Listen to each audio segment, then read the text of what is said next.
Hi, this is Amy Saylor with the Connecticut Science Center. Every year, the Connecticut Science Center recognizes the achievements of STEM professionals and leaders in our state, especially those who share our mission to inspire lifelong learning through interactive and innovative experiences that explore our changing world through science. This year, we're delighted to be able to highlight some of the nominees for the 2020 STEM Achievement Awards. Today, I'll be joined by Leticia Colon de Mejias, an author, entrepreneur, motivational speaker, the CEO and founder of the nationally awarded company Energy Efficiency Solutions. She's also the president of Green Eco Warriors, a nonprofit which works to create a culture of sustainable thinkers. Hi, Leticia. Thank you so much for joining me today. Thanks for having me. I'm super excited to talk. Me too. So let's jump right in. So your trajectory into STEM is really impressive, and I was hoping you could share with me who and or what inspired you to pursue a career in STEM. Lots of people really inspired me to get involved in STEM. To be honest, my father used to take me on long walks in nature, and they were some of the most exciting times of my childhood. He always loved to point out types of trees and types of birds and mushrooms. And my grandfather, my mother's father, very similar, was from Italy. And he taught me all about gene modifications in plants and Oh, wow. splicing plants together. So they grew all their food, my mother's parents, old Italians, and they jarred it all. And so they taught about the fermentation process and, bacteria, good bacteria. So all of that kind of molded my desire to be inquisitive and ask questions, which is, I think, the key part of STEM is to be inquisitive and have wonder and think of new ideas and that we create new things. So I would say that was my biggest inspiration. And then the other inspiring people for STEM are, I had a really incredible science teacher in the 4th grade. His name was Mr. Vostenak in Tolland Public Schools. And he was all about hands-on learning. And he would bring in boxes of rocks and hammers and glasses. And he would say, we're going to learn about cleavage. Everything was a joke. Cleavage. And then we're going to cleave these rocks. And all the boys would laugh. But it was really engaging. He also did another one, popsicle sticks and glue, Elmer's glue, and hair dryers. And he divided us up into teams and said, here's some building plans for bridges. Build a bridge that supports 2 pounds. And then, the team that wins gets a pizza party or whatever. And, and he would give us like a month to design this in class and work as a team. And all of that just sparked my interest in science. Oh, I can't hear you. Oh, there I am. Thank you for sharing that. It's one of the things that we talk about and stress a lot at the Science Center are these interactive experiences. Getting in there and certainly being fueled by curiosity. I'm so much in agreement with you. Curiosity is such a inspirational and motivational tool and way to find ourselves engaged in science in the world around us. So thank you for sharing that.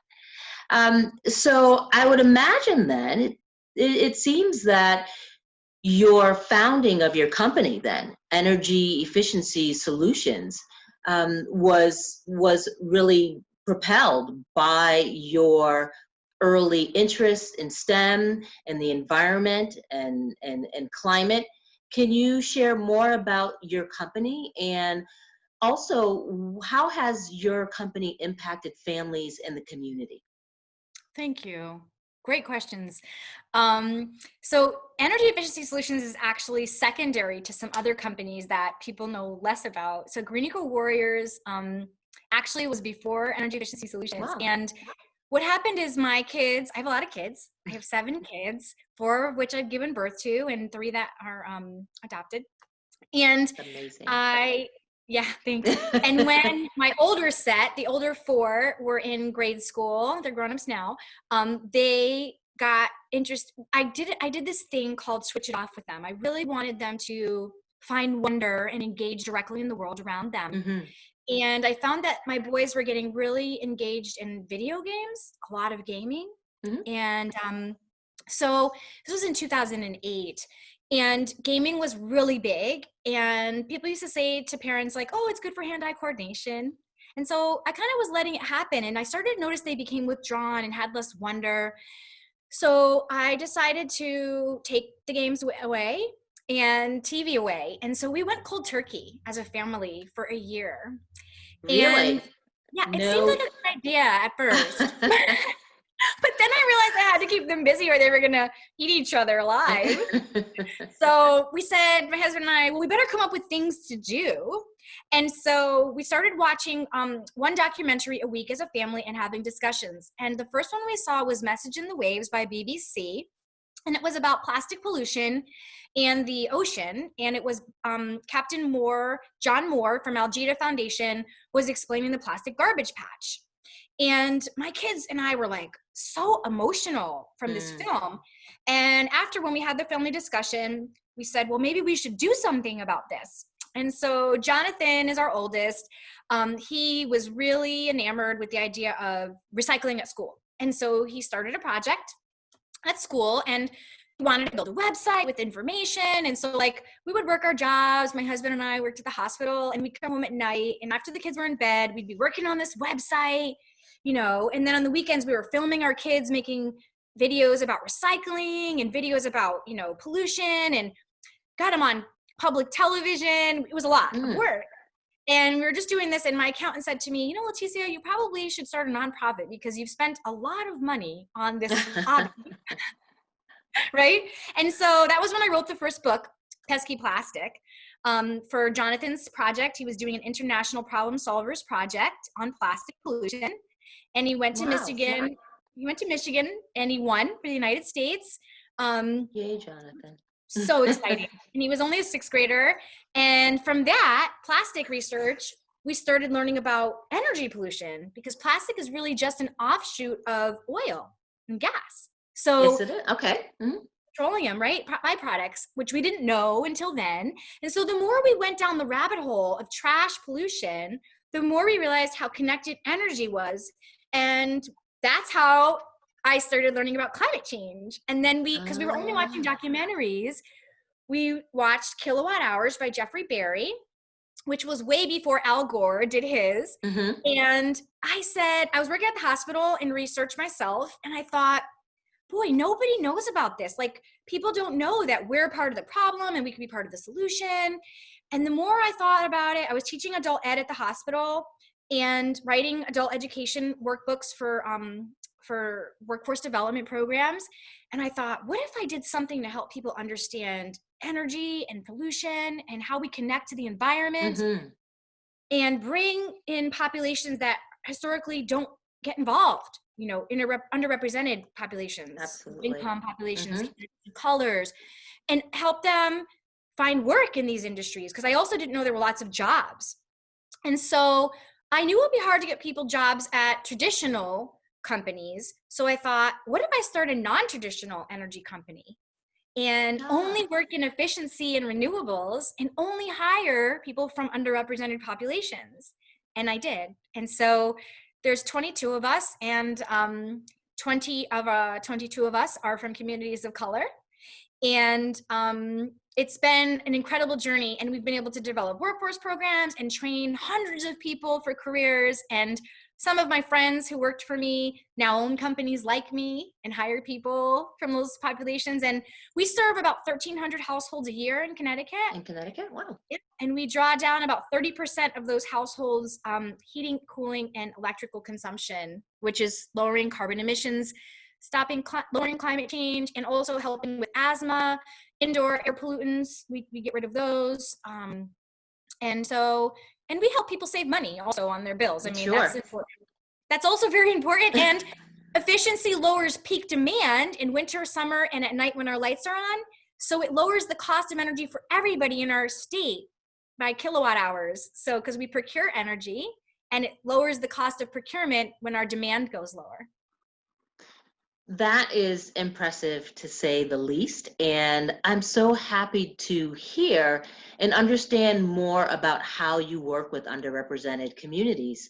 Um, and I actually wanted to know if there's anything even outside of your work with energy efficiencies or green eco warriors where you specifically target underrepresented minorities.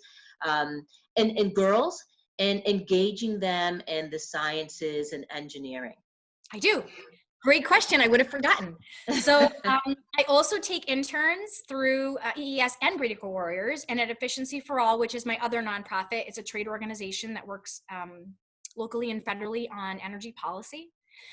And so I take about 10 students a year from different colleges, and sometimes I take high school students if they're super excited. Before COVID, we used to meet every Sunday at my house, and I'm in a barn right now. It's actually an 1850s barn that we retrofitted to an Energy Star building. And we meet here, and it has a movie theater in it, and we watch documentaries, and we write policy platforms. And then a lot of these young women and young men, we work in building science together, and then they go on to college. And so some of them have become building engineers. I have a girl who is graduating this year from UConn. She's going to be, she's a dam engineer. She's working on hydro dam. Her brother works for me now, and he is going to school to be an aerospace engineer. He just got his pilot's license, and he's in his first year of college. Their younger sister will hopefully intern with me this summer. And then I have students from UConn as well, both regular UConn and UConn Law. And they, the UConn Law students work on the policy components, and then the other UConn students are from the engineering area. And then we work on things like the electrical grid, how does it work, and how could we make it better and more resilient. So that's probably the most rewarding part of my career, is working with young people who have a desire to be more and to do more. Well, what can be better than that? To have someone's like yourself, sharing and transmitting your passion and your energy to these young people, and really helping to create the next generation of science practitioners. So thank you. Kudos to you. And you sound very busy. I mean, so I'm thinking about everything that you've just shared. In addition to having 7 children and a husband, you seem to have stores of energy that, I don't know, how do you manage all of this? Well, no one does anything alone. So at the end of the day, it really comes down, I say these 4 T's: time management, talent, developing your inner talent, or finding people who have talents that complement yours. Tenacity is the biggest one. Just don't give up, because I don't have a college degree. And when I first started out, people kind of laughed at me. When I first wrote my first children's book, was Butterfly Rhythm. And everybody kind of laughed, like, oh, you're not going to be an author, When I started Energy Efficiency Solutions, one day I just walked on my lunch break from the hospital to the state building, and I registered the company, came home to dinner, and said to my husband and my father, hey, I started a company. And they were like, you don't know anything about that. Like, I've been reading, So I guess, and then the last one is teamwork. Like, so time, talent, tenacity, and teamwork. And the teamwork is very important, because surrounding yourself with good people who are positive about your ideas, with passion and desire to do more, and have like minds. Like one of the requirements of working with me is the understanding that part of the money we make goes back to the community. So a lot of times I've tried to partner with people, and they did not like that I take a portion of the money we earn, even in my for-profit, and give it back directly. So that can be hard for people to understand. But I feel like it's very critical to reinvest in your community, or else you're only as strong as your weakest link. And so until we do something to lift other people out of disparity, they'll always kind of be suffering. And then I just don't feel good about that. So I think that teamwork piece gives me energy. I'm also disabled. I'm a disabled person, and physically I struggle. I walk with a cane, and people sometimes don't notice that, but and I think that one of the things I learned from becoming disabled was that you have to be dependent on others sometimes. And so it's good to pay attention and have good people in your circle. And then you meet good people that way too. Good people often know other good people. So absolutely. I've been blessed. I am very lucky in relationship to finding really good people like you. Magically, people come out of the woodwork. That Shubhita Kimbali in Hartford, and Bernie Pelletier. There's so many good people that when you're really out there doing good things, like birds of a feather flock together. Talk People come together. support one Sure. another, We find each other, help you get things done, help you right? get things done. And thank you so much for sharing about teamwork, because a lot of times I think in the scientific community, there's this idea that there's just this one mastermind, brilliant person, cloistered away, teasing out his or her ideas on their own and taking all the credit. So the idea that science and engaging in science and innovation is very much a collaborative experience or a collaborative undertaking is helpful to know for myself and others, I'm sure. So And you know what? I just want to say one thing on that. What's the point of having an idea or mm, developing something cool if you don't share it? absolutely. No value in it. So to me, what I learned kind of the hard way, because I'm actually an introvert, although people wouldn't believe it. Hmm. I learned in my early 20s from a mentor at Hartford Hospital. Actually, her name was Jane. Um, she taught me really to take that step to listen to others' ideas Mm, and to bounce my ideas off of others, because she kept saying to me, I'll do it as a stew. If you're making a stew and it just has onions in it, it's not going to taste very good. And if it right. just has potatoes, it's not going to taste very good. But when you add chickens, onions, potato, and spices, everybody puts something in, suddenly that same stew is like delicious because it's diverse. And that ideas are like that too. Thank you for clarifying and shedding some light on an area where there needs to be. I appreciate that so much. You shared so much already, and I was just wondering if there's anything else on the horizon that you're working on, some new project that you'd like to talk a little bit about? So right now, actually, I'm working with my sister, who is a Broadway star. She's a Hamilton performer, and because of COVID, she's on break like everyone else. Mm, And I have the comic books, the Green Warrior comic books, that they actually those are my kids. So in the story, Juan is John, and Miles is Miles, and Naya is Naya, and Mary sure. is Mary, and Liam's Liam. So they are in the story, and now we have more kids, so they're not there yet.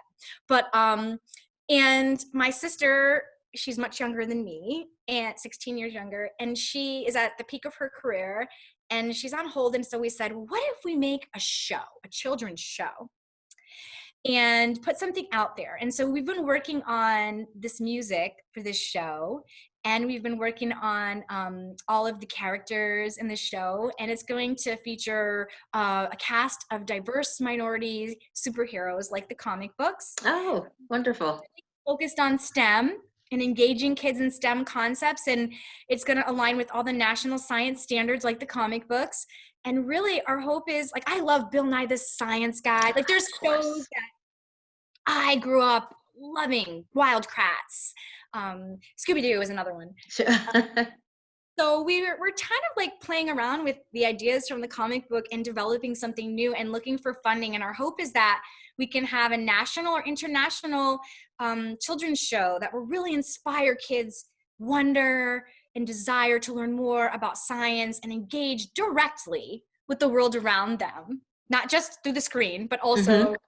switch it off and then go try some of the things that we'll be talking about in the show, not just viewing them vicariously, but really my desire, my heart's desire, is to remind people that all things are connected: air, water, and ultimately, even though you're very far away from me, realistically, the molecules between us are actually all connected.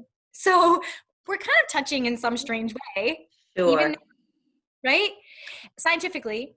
And so I just want to remind people about those connections between us, and that every choice we make, much like a stone thrown into a pond that continues to ripple on, our choices are the same. The choices we make today and actions we take will ripple on far beyond our lifetime.